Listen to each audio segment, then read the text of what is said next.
Vamos lá, vamos falar de assunto que interessa a muitos paulistanos. A chuva aqui na cidade de São Paulo foi menos intensa do que se esperava, isso é muito bom. A previsão era de um temporal e veio uma chuva moderada.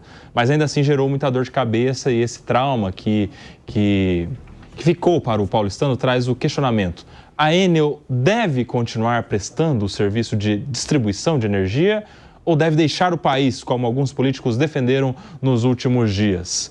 A situação não é muito fácil, não. A situação envolve uma mega operação, porque a gente está falando de uma estrutura de energia elétrica que é de um monopólio, é de uma só empresa. E domingo, meio-dia, pelo menos 18 mil residências estavam ainda sem eletricidade em São Paulo. Hoje, ao meio-dia, há algumas horas atrás, essa é a informação mais atual que temos. Ainda há 18 mil residências sem energia em São Paulo, pessoas que dependem desta única empresa que pode prestar o serviço de energia em São Paulo. Meu querido Jogo da Luz. Pois é, eu acho que ela deve sair do Brasil, sim, Nelson, porque acabou completamente o clima. Não pode acontecer o que for daqui para frente, ela pode quadruplicar suas equipes e tudo. As pessoas não acreditam mais nela e esse problema não vai se resolver com facilidade. Mas o que é mais importante a gente entender que mais grave do que a Enel é o modelo de contrato que nós temos para a escolha dessas empresas. Uma empresa privada precisa de concorrência. Ela tem que correr atrás do lucro. O lucro tem que ser o seu primeiro objetivo. Mas só funciona se ela tiver risco de perder clientes e possibilidade de ganhar novos clientes. Isso é com a concorrência. Quando você cria um monopólio estatal e entrega para uma empresa a promessa de que ela tem aquilo como dela, o cliente é dela e ninguém tira, e ela não pode nem aumentar o preço, nem aumentar o número de clientes, é daquele jeito que ela fica. Ela vai buscar o lucro em economia de serviços. Por isso que eu digo, é preciso haver concorrência. Uma cidade como São Paulo precisava ter pelo menos meia dúzia de empresas distribuidoras de energia, mesmo que cada uma nas suas regiões e bairros, mas todas elas sabendo que se descuidasse um pouquinho, em uma semana a outra empresa poderia substituí-la com mais eficiência. Aí aquelas que fossem mais eficientes é que ganhariam mais espaço na cidade. Se não mudarmos esse modelo e se não tirarmos do Planalto Central a decisão sobre quais são as empresas que vão atuar nas nossas 5.570 cidades, nós não vamos... Informações atualizadas, é isso? Nenhuma delas. Informações atualizadíssimas. Tá certo. O Jogo da Luz é o nosso data luz, isso aí. O Dá uma luz, né? Nada mais propício que falar de Enel que pedir uma luz, né? Verdade. O Gesualdo, e toda essa complexidade jurídica que envolve também, né? A concessão de uma empresa de energia, não se sabe muito bem quem é o responsável por monitorar isso. A gente tem a agência reguladora, mas a gente tem os entes da federação também que tem relação direta. Qual que é a solução do seu ponto de vista? Por exemplo, se a conclusão for o fim do contrato com a Enel, como é que torna isso uma realidade? Eu achei muito interessante as ponderações do governador, do Tarcísio, até porque isso respinga na própria privatização da Sabesp, né? O risco de que isso venha a reverberar no futuro com o modelo adotado pela Sabesp também é muito grande. É claro que a legislação de licitação, a legislação de parceria, ela permite a rescisão dos contratos administrativos.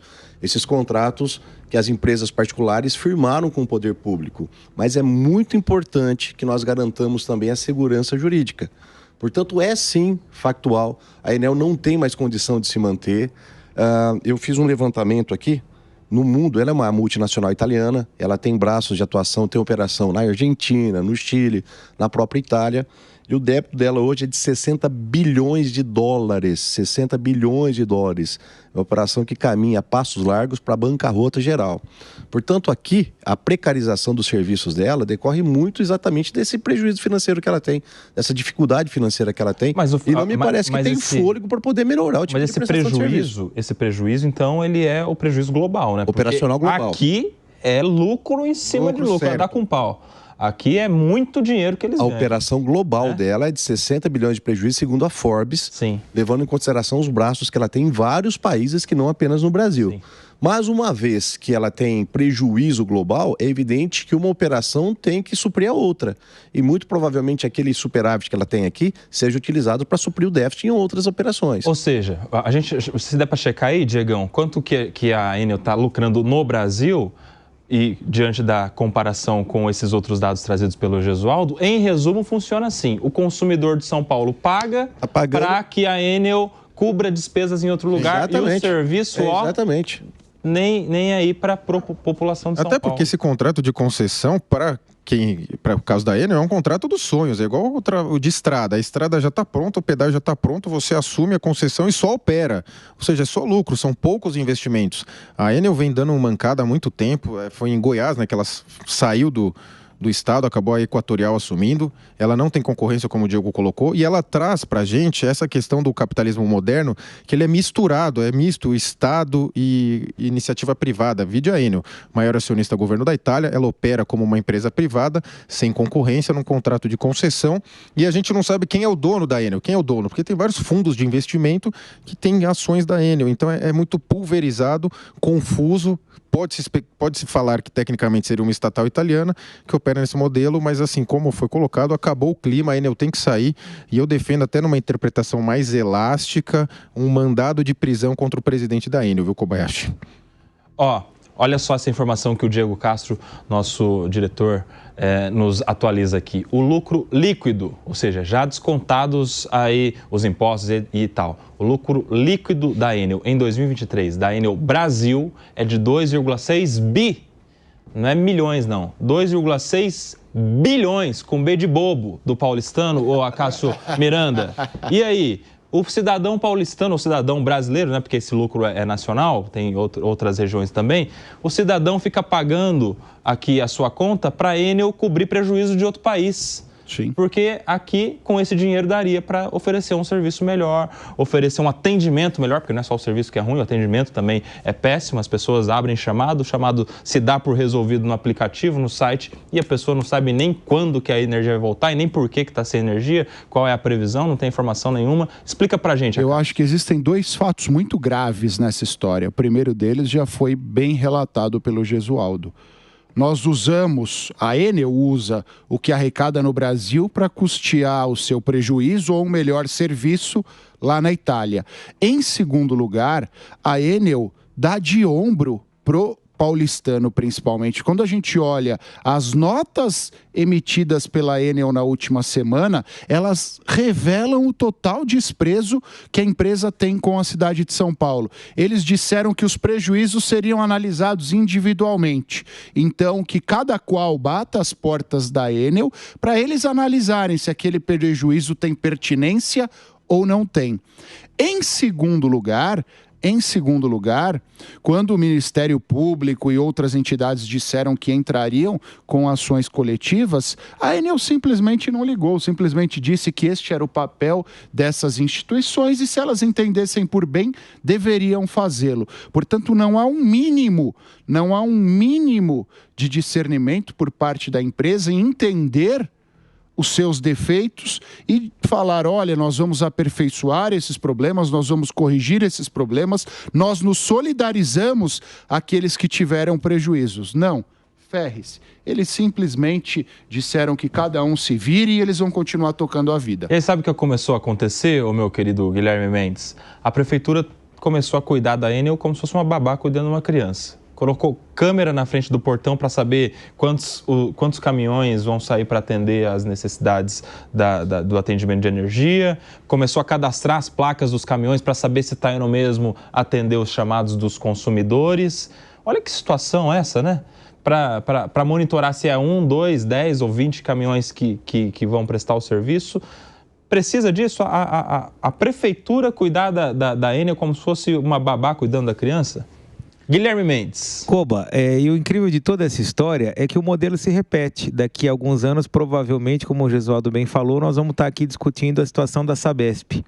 Então, dos mesmos criadores de quando privatizar melhora, vem aí Sabesp, a nova Enel. Privatizar, Guilherme. Acabei de falar. A concessão, que a gente fala privatizar, que é o termo mais vulgarizado para a população entender, ou seja, passar o monopólio estatal para o monopólio particular, privado. O nome que eu dou a isso é conluio. Sim, também pode ser, mas é aquilo, né, Diogo? A pessoa que está em casa, ela passa, bom, eu não pago mais para o Estado, agora eu pago por uma empresa. E outro dia, num vídeo aqui, o nosso âncora, o Rafael Colombo, falou muito bem, as pessoas não podem se estranhar quando uma empresa vem, começa a precarizar serviços, demitir. A lógica do lucro, muitas vezes, impinge a gestão da empresa determinados tipos de corte, determinados tipos de flexibilização em protocolos, justamente para quê? Para fazer gerar o lucro. Quando se percebe que se tem uma fiscalização fraca, um país culturalmente subdesenvolvido, que se sente pior do que qualquer outro país, principalmente quando fala que é estrangeiro. Falou que é estrangeiro, então já é sinônimo de que é melhor. E aqui é o caso. Se é uma estatal italiana, pode operar o nosso serviço. Se for uma estatal brasileira, é praticamente um criminoso, um conluio, um cabide de emprego, tudo aquilo que a gente ouve. E isso faz parte do nosso subdesenvolvimento, inclusive intelectual. E a partir desse momento, acreditar que as coisas vão ser diferentes adotando o mesmo modelo, eu corroboro 100% o que o Gesualdo falou. É uma questão de tempo a gente voltar aqui para discutir outras concessões, para usar o termo mais correto, como o Diogo certamente aqui me corrigiu. Mas vamos lá então. A lógica do lucro é você cortar custos, às vezes isso gera uma demissão de pessoas, isso gera algumas outras coisas que não são tão populares assim. Mas e o antídoto para isso? Qual seria a vacina para preservar uma empresa interessada em buscar o lucro, mantendo um bom serviço? Seria a concorrência, não é isso? Eu tenho objetivo no lucro, logo eu vou fazer aqui financeiramente as minhas operações para alcançar o maior lucro possível, só que vou tomar todos os cuidados para que eu seja uma boa empresa prestando serviço. Caso eu não preste, eu vou perder para minha concorrente que vai lucrar no meu lugar. Só que nesse sistema de monopólio e dessa complexidade jurídica gigantesca que a gente tem na hora de tirar uma empresa e colocar outra, ela tem a garantia de que ela pode explorar para alcançar o lucro, pode fazer o que quiser, prestar um mau serviço, que vai continuar lucrando. A gente não tem a vacina, a gente não tem o antídoto, a gente não tem o que poderia forçar a empresa a prestar um bom serviço, que é a concorrência, né, o Diogo? E não só a concorrência, porque outras concorrentes existem. O problema é trocar uma pela concorrente, a Enel pela concorrente. Deixa eu fazer só um parênteses, Diogo, antes de você falar, só um parênteses rápido. Gente, passou um furacão na Flórida. Um furacão. Em 24 horas, a energia estava reconstituída lá. Depois de um furacão. Há uma foto na internet que mostra caminhão de lado de caminhão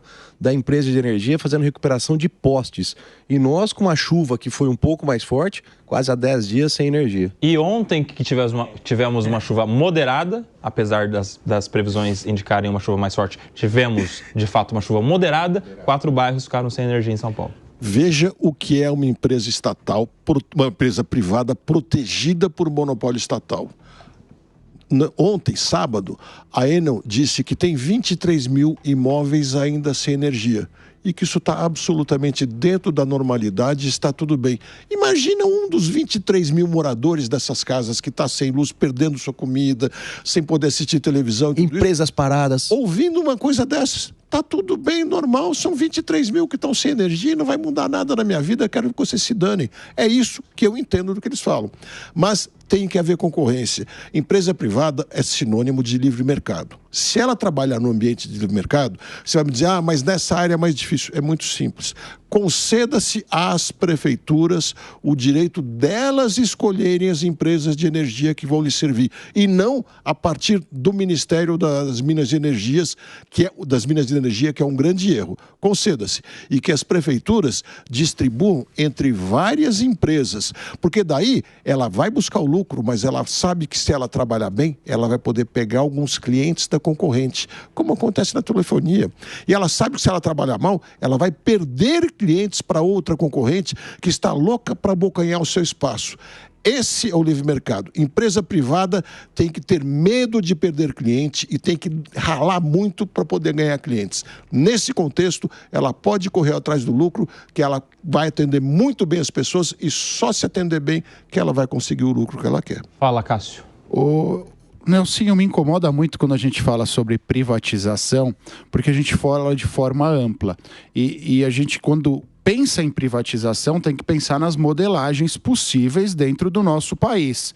A gente tem a PPP, a parceria público-privada, numa concessão administrativa ou numa concessão patrocinada, a gente tem a concessão típica da legislação, que é a concessão comum, que é o caso da Enel aqui no Brasil, e a gente tem o caso da Sabesp, que foi uma privatização em sentido amplo, onde a Sabesp abriu mão, era uma sociedade de economia mista, e abriu mão do controle acionário para que um particular assumisse esse controle acionário, portanto, assumisse o controle, o poder decisório daquela empresa. Porque a gente fala em privatização como se fosse uma coisa fácil e um único caminho a ser adotado. O conceito de privatização no Brasil, por si só, já é complexo, dadas todas essas possibilidades. Então, a gente precisa tomar isso em conta, sob pena de jogar algo aqui para o nosso telespectador sem que se tenha uma solução efetiva.